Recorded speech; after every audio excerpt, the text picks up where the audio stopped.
रत्नागिरी जिल्ह्यात राजापूर शहर संवेदनशील म्हटलं जातं। मात्र आषाढी एकादशी आणि मोहरम या सणात हिंदू मुस्लिम धार्मिक एकतेचं आणि सलोख्याचं दर्शन झालं। मोठ्या आनंदात आणि उत्साहात हे दोन्ही सण एकत्रित आणि शांततेत पार पडले। त्यासाठी मोठा पोलीस बंदोबस्त तैनात करण्यात आला होता।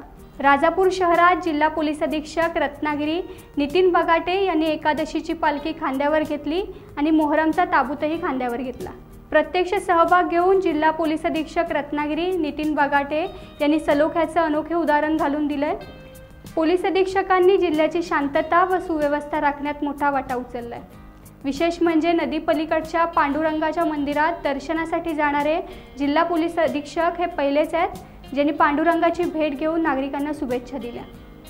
हिंदू मुस्लिम जनतेनं एकोप्यानं आपले उत्सव साजरे करावेत असे धार्मिक सलोख्याचे राजापूर हे एक अनोखे उदाहरण आहे। जिल्हा पोलीस अधीक्षक यांच्यामुळे एक नवीन धार्मिक सलोख्याचे पाऊल जिल्ह्यासाठी उचलले गेले। टाइम्स डिजिटलला लाईक करा, शेअर करा, सबस्क्राइब करा आणि बेल आयकॉन दाबायला विसरू नका। Times digital.